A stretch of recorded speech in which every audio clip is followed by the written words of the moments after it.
Good morning, students. So let's start our today's class. In the previous class, we have completed exercise 1.3. Exercise 1.4 is all about how to represent a number on number line by magnification, which will we do in future. So let's move to exercise 1.5. 1.5 is all about operation on real numbers. अब first of all real number क्या आते हैं? Combination of rational plus irrational. Operation क्या होते हैं हमारे पास? Addition, subtraction, division, multiplication. ये बाकी सब क्या होते हैं हमारे पास? एडिशन. अब रियल नंबर्स, रेशनल नंबर तो हमें पता है हम कैसे ऐड कर सकते हैं उसको, ठीक है. मल्टीप्लीकेशन सब पता है. अगर in case rational plus irrational भी हो जाए तो हम उनको कैसे ऐड करते हैं वो अब हमारे पास इस एक्सरसाइज में पढ़ेंगे, ठीक है. So let's start first part, addition. So addition में हम फर्स्ट करते हैं 2√2 प्लस 5√3, ठीक है. इसको हमें ऐड करना है √2 माइनस 3 इंटू √3, ठीक है. First of all we know how to add rational number, but for irrational number first of all you have to remember that the root values will be same, otherwise we can't add these numbers. मतलब कि यहाँ क्या है, ये जो root में value है हम उसको इसी रूट वाली वैल्यू में ही ऐड कर सकते हैं, इस √3 वाली वैल्यूज में नहीं कर सकते, ठीक है.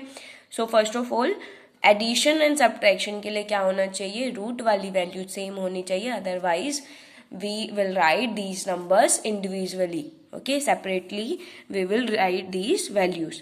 So first of all यहाँ देखेंगे √2 है और यहाँ पे भी √2 है, तो हम इन दोनों को क्या कर लेते हैं, एक ब्रैकेट में लिख लेते हैं. तो यहाँ कितना है? √2 और साइन क्या है यहाँ पे? प्लस. प्लस में कितना है? √2. अब बीच में साइन क्या था? प्लस. यहाँ पे √3 वैल्यू और यहाँ पे भी √3, तो इन दोनों को ब्रैकेट में पुट कर लेते हैं. यहाँ इसके आगे माइनस साइन है तो ये माइनस ही रहेगा, ठीक है. अब यहाँ देखो 2√2 है, अब इस नंबर के आगे कुछ नहीं है तो क्या यहाँ लिख सकते हैं? 1. √2 तो दोनों में क्या है? सेम है, तो यहाँ पे √2 तो लिख दो, ठीक है. और इसके आगे क्या है? 2 और 1, और बीच में साइन क्या है? प्लस. तो यहाँ कितना हो गया? 3√2, ठीक है. साइन क्या है यहाँ पे? प्लस. अब यहाँ √3 तो सेम ऐसे ही. अब 5 है और -3 है. 5 - 3 कितना होता है? 2, ठीक है. So first of all you will make sure that the root values will be same and this will put in a bracket, okay. If this will be √3 and this will be √5, then we can write these individually, not in the bracket form, okay. And addition उनका नहीं होगा, उनको हम as it is √5 और √3 की terms में ही लिखेंगे. Other in case these roots are same, then we can add, okay. Now let's next move to the multiplication operation. Multiplication operation के लिए हम एग्जांपल लेते हैं 6√5 को अगर हमें मल्टीप्लाई करना है बाय 2√5 से, ठीक है. अब यहाँ पे जरूरी नहीं होता है हर केस में कि मल्टीप्लीकेशन में √5 और √5 ही हो. अगर इन केस है तो क्या होता है, देखो इसको मल्टीप्लाई करना है तो बीच में साइन क्या आ जाएगा? मल्टीप्लाई, ठीक है. फर्स्ट ऑफ ऑल ये नंबर्स वो एज इट इज होंगे, चाहे यहाँ पे √3 हो चाहे यहाँ पे √5 हो, तो भी ये नंबर्स मल्टीप्लाई होते हैं. अब यहाँ कितना हो गया? 12. लेकिन √5 और √5 का मल्टीप्लीकेशन क्या हो जाएगा? √5 मल्टीप्लाई विद √5. जब भी दो वैल्यूज सेम है और रूट में है तो उन दोनों का रूट हटके क्या हो जाता है? ये वैल्यू हो जाएगी 5 और ये आ जाएगा इक्वल टू 60, ठीक है. बट इन केस अगर यहाँ पे होता है 6√3 और हमें उसको मल्टीप्लाई करना है 3√5 से, तो यहाँ पे सेम हो जाता 6√3 मल्टीप्लाई विथ 3√5, तो यहाँ 18 तो होता. लेकिन जब इन दोनों नंबर्स को करते हैं हम मल्टीप्लाई तो ये हो जाएगा √15, ठीक है. एक तरीके से मतलब क्या है, यहाँ पे मैंने आइडेंटिटीज की फॉर्म में इसको वो करा है. फर्स्ट ऑफ ऑल ये आपने आइडेंटिटीज 8th क्लास में you have read all about these, you are aware of these.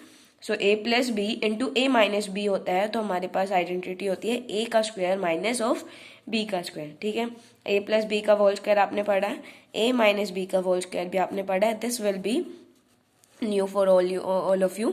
So √a का मल्टीप्लीकेशन अगर हम √a से, मतलब कि सेम नंबर रूट्स के अंदर है तो उनका मल्टीप्लीकेशन वो नंबर खुद हो जाता है, उसका रूट रिमूव हो जाता है, ठीक है। एक तरीके से हम बोल सकते हैं इसकी वैल्यू क्या है 1/2, इसकी भी वैल्यू क्या है 1/2। अब एडिशन में पढ़ा था ना a की पावर m मल्टीप्लाई a की पावर n क्या होता है a की पावर m प्लस n हो जाता है। तो 1/2 को प्लस करेंगे तो 1 हो जाएगा, तो a की पावर क्या आ गया 1, ठीक है। यहाँ लाइन लिख सकते हैं। इसी तरह अगर हमारे पास दोनों रूट में वैल्यूज डिफरेंट हो तो क्या हो जाता है, रूट में उन दोनों का मल्टीप्लीकेशन हो जाता है सेम लाइक दिस, ठीक है। So these are all introduction about exercise 1.5. Let's start our exercise 1.5. Classifying the following numbers as rational और irrational. मैंने बताया था कि अगर किसी भी रूट में वैल्यूज दिख जाए और अगर वो परफेक्ट स्क्वायर ना बनाए प्लस माइनस या किसी भी करने पे, तो क्या होती है वो सीधा सीधा आप देख के बोल देंगे कि वो इरेशनल नंबर है, चाहे उसमें कुछ भी ऐड या सब्ट्रैक्ट हो रहा हो, जब तक अगर वो कैंसिल आउट नहीं हो सकते, ठीक है। तो ये सीधा सीधा इरेशनल नंबर हो गया। यहाँ पे जैसे अब हमारे पास वैल्यू है, अब यहाँ दिख रहा है √23 और √23, ठीक है। तो अब हम यहाँ पे कैंसिल आउट कर सकते हैं। अब यहाँ पे सीधा सीधा नहीं बोल सकते आप कि ये दोनों क्या है इरेशनल है क्योंकि रूट फॉर्म में है, नहीं, क्योंकि यहाँ पे हम इसको दोनों को कैंसिल आउट कर सकते हैं। तो यहाँ वैल्यू आ गया 3 और 3 क्या होता है आपके पास रेशनल नंबर। रेशनल नंबर कैसे है, ये p/q की फॉर्म में क्या है, कैसे है, किसी के नीचे कुछ नहीं होता तो हम 1 लिख सकते हैं, ठीक है। सो नेक्स्ट है √7 दोनों में है तो कैंसिल आउट होके 2/7 आ जाएगा, क्या हो जाएगी वो वैल्यू रेशनल, ठीक है। देन 1/√2 1/√2 में क्या होगा, अब हम आपके पास √2 तो दिख रहा है ना, अब वो चाहे मल्टीप्लीकेशन में चाहे डिवाइड में हो, किसी से कैंसिल आउट नहीं हो रहा, रूट में ही वैल्यू रह रही है, तो क्या होता है वो इरेशनल नंबर। एंड 2π क्या था, अब वो आपको खुद सोचना है, ठीक है। नेक्स्ट है simplification each of the following expression. हमें सिंप्लीफाई करना है। अब how to multiply these numbers, 2 bracket है, ब्रैकेट का मतलब क्या होता है वो आपस में नंबर्स मल्टीप्लाई होते हैं, ठीक है। अब यहाँ पे देखो, जब भी हमारे पास a+b और यहाँ पे c+d बन रहा है एक तरीके से, दोनों वैल्यूज में कोई वो नहीं है सिमिलैरिटीज, तो इस केस में क्या होता है, हम पहले इसको उठाओ, 3 नंबर को उठाया, ठीक है, इन दोनों से मल्टीप्लाई कर दो। 3 को अगर हम 2 से मल्टीप्लाई करेंगे क्या आएगा 6, साइन क्या है यहाँ पे प्लस, तो प्लस ही रहेगा। 3 को अगर हम इससे करेंगे तो 3√2 ही हो जाएगा, ठीक है। ब्रैकेट रूट का और नंबर से मल्टीप्लिकेशन मैंने नहीं बताया आपको, तो वो क्या होता है उसी के आगे आपको सिर्फ फुल वैल्यू लिख देनी है, ठीक है। देन नेक्स्ट है प्लस साइन प्लस √3 को अब इन दोनों से करो, +√3 को करेंगे तो ये क्या हो जाएगा 2 एंड √3, ना कि √3 × 2 लिखेंगे, ठीक है।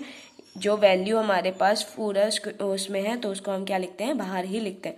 देन प्लस एंड प्लस का मल्टीप्लिकेशन क्या होता है प्लस, और √2 हमने अभी पढ़ा था √a मल्टीप्लाई √b क्या हो जाता है √6 हो गई, ठीक है। अब हम इनको ऐड करेंगे। अब एडिशन में देखो कुछ भी दिख रहा है कॉमन, कोई भी रूट नहीं, तो हम इसको एज इट इज रहने देंगे, किसी को भी ब्रैकेट में लिखने की जरूरत नहीं है, ठीक है। नेक्स्ट पार्ट है 3 + √3 ब्रैकेट है 3 - √3। अब यहाँ देखो दोनों वैल्यू सेम दिख रही है, मतलब a + b है और a - b है, तो इसका फॉर्मूला क्या होता है a² - b²। तो a क्या है 3, इसका स्क्वायर, बीच में साइन क्या आएगा माइनस और √3 का स्क्वायर, ठीक है। 3 का स्क्वायर होता है 9 और रूट में वैल्यूज का स्क्वायर होता है वो नंबर, ठीक है। तो इसकी वैल्यू क्या आ गई 6। नाउ नेक्स्ट पार्ट है थर्ड √5 + √2 इसका होल स्क्वायर, इसको आपको खुद करना है, ठीक है। एंड फोर्थ पार्ट है √5 - √2 मल्टीप्लाई विद √5 + √2, ठीक है। इसको भी आपको खुद करना है, सिर्फ इसमें आइडेंटिटीज खोल के आपको लिखना है।